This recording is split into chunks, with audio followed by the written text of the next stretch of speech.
You have 77 counties in Oklahoma. I can put reports in them in 66 counties. 911, what are you reporting? We got someone or something crawling around out here. Did you see what it was? I'd say it was a person, somebody really big. But he's all in black.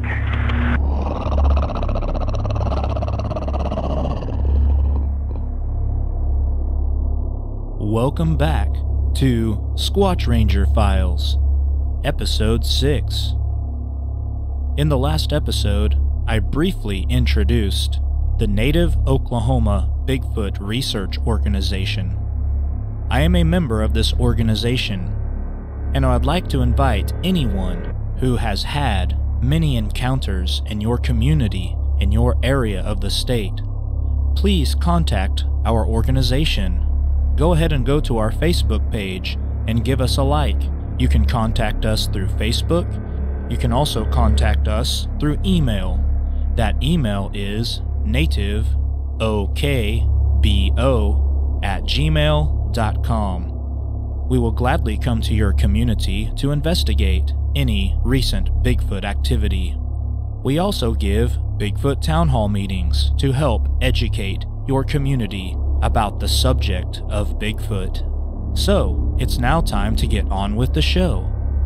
Please email squatchranger@gmail.com if you've had a Bigfoot encounter. I would love to hear your story and put it on this program. Okay, it's now time to start Episode 6. Here is Squatch Ranger Files, Episode 6.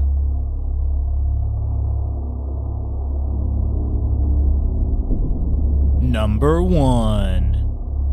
Teens experience rock throws at Bardew Lake. 2001 in Osage County. This happened over the course of 3 years. 2 full summers and falls and everything. Up north of Bartlesville, there's a town called Dewey. There was a specific spot we used to go up in there called Bardew Lake. Bar is short for Bartlesville and Dew is short for Dewey, so Bardew Lake. Basically, it is straight west of Dewey and it's straight north of the Bartlesville Municipal Airport. It's a pretty small lake. It's a half a mile wide, and at its biggest portion, it's at a little more than a quarter mile.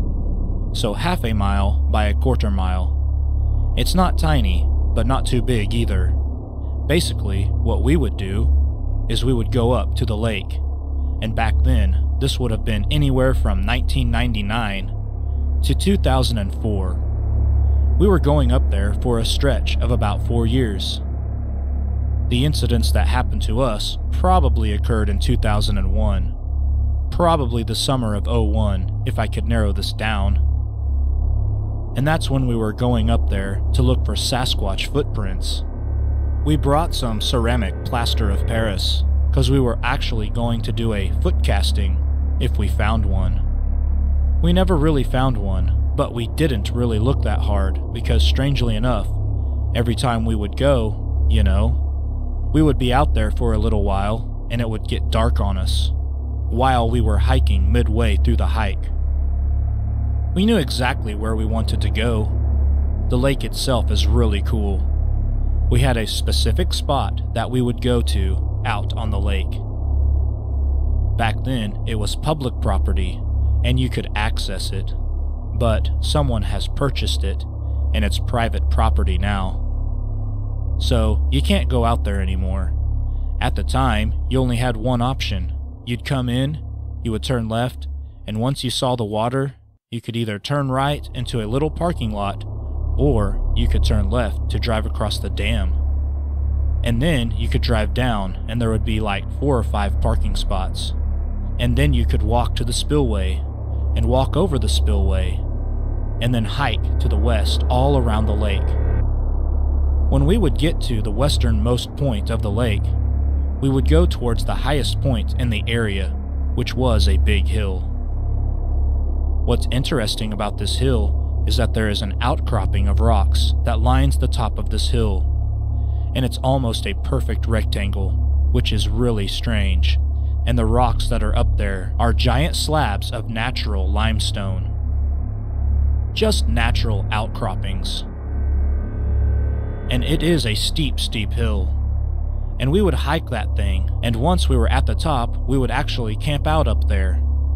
And one of the coolest things, when you are sitting on top of that hill, and you're looking straight south to southeast a little bit, there's a valley, and through that valley you can see the lights of downtown Bartlesville. And if you look straight east across the lake, there's another valley, and through that valley you can see the lights of Dewey.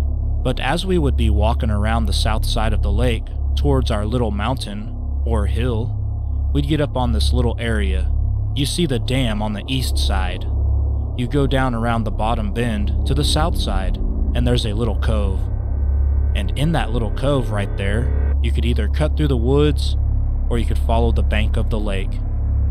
Now, on several occasions, we would be following the banks of the lake, and on the north side of the lake we would hear just loud splashes. Really loud splashes on the north side. And there was an abandoned boat over there that was always half sunk.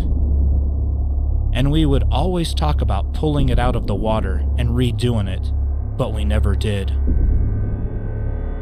But on several occasions we would be walking through there, and there would be loud splashes on the north side of the lake, and it sounded like rocks hitting water, and it was just really bizarre.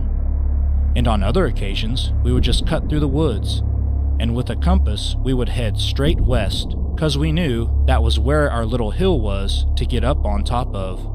And one night in particular, we started heading west through the woods, and we started hearing the splashes, like really close to the shore. It was closer to us than we ever heard them before. That was particularly kind of scary. First rock throw. We were hiking to the hill we named the Steep Bitch. We made it about 700 yards into the woods and heard something fall through the trees and thud onto the ground. I thought maybe a raccoon had fallen out of a tree. Then a few months later, another thud further away. Then another one closer to us. Then another one even closer. Finally, another one further away. That's when we left. We went back the next night and hiked the banks of the lake instead of going through the woods. That's when we had rocks hitting the water. After the first one hit the water, I told everyone to stop and take the prone position to conceal our outlines. We waited about 5 minutes, looking across the lake. I saw a rock flash against the reflection of the water just before it splashed down. A large rock, about the size of a football, hit the water. We left again and didn't do a night hike until that winter. We camped all night in the abandoned rock cabin without incident. Almost every single hike to the Steep Bitch after that, we did in the day. I wouldn't go out there at night unless I knew I was going to be on the dam only, and not going into the woods. Not many people hiked out there, mind you. It's a very secluded area, and it isn't a large state park. It's only 400 acres of land, including the lake. And another time, we heard the noises and the splashes, but they sounded different, and it ended up being beavers. So the beavers were out there slapping their tails on the water another time. We never made any castings, and we never made any contact with any creatures. There is a lot of really weird sounds out there. I don't know if this area is particularly squatchy or squatch-worthy, but it is really heavily wooded in the stretch of the Dewey area. North of Bardew Lake is super dense woods, like hardwoods for miles. Miles and miles of just dense hardwoods. No highways, and all back roads, and just a handful of houses. Lots of water, and hardly any roads. One other thing they did do since these incidents was they made a clear cut for a power line. They took a really wide chunk of the hardwoods out to put in a power line. This all happened near the county line of Washington County and Osage County, but the strange sounds that we did experience came from Osage. Number 2. Bigfoot hand reaches in family's tent. 2001 in Howard County, Arkansas. I have finally decided to share a few experiences I've had in Arkansas while camping. I've only recently shared these publicly because of fear of ridicule, and I'm very nervous about sharing it still, but I am getting to where I'm old enough to not care what anyone thinks. First, we just moved from the Caddo Lake area in northwest Louisiana to East Texas. I'm a Bigfoot believer, though I'm still about 10% undecided, though I've never had a sighting. I grew up camping at least 3 weeks out of the year in Arkansas in the Ouachita Mountains at a campground called Shady Lake. It's near Athens, Arkansas. There were many times I heard very strange sounds coming from the forest on the other side of the creek, which is completely devoid of camping or humans. It would sound like chattering and screaming. My parents always said it was other campers, but I knew better than to think campers were on top of the mountain, in the middle of the night with no flashlights. The other side of the creek is famous for snakes, so only an idiot would be walking around there in the dark. I constantly felt as if I were being watched at night. I thought I'd share some of these encounters because they're not too far from the siege at Honubby, so here's what I've experienced. About 2 years prior to this, a camp sponsor or ranger, I can't remember which, though my dad thinks it was a ranger, in the same campground, came by and warned us because a few months prior, a lady said that a bear tried to take her toddler during the night. Basically, she woke up to what she called a hand, grabbing her 2-year-old son's ankle and trying to pull him out of the tent. She screamed, and whatever it was let go and took off. She stated that it had dark brown hair and fingernails. She said that it had long fingers, so she wasn't sure what kind of bear it was. I never thought anything more about it until recently. Number 3. The following is a BFRO documented report. Report number 2041, Class A sighting.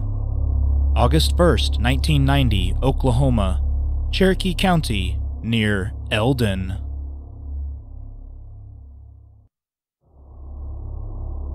Various newspaper articles reporting possible Bigfoot near Tahlequah, Oklahoma.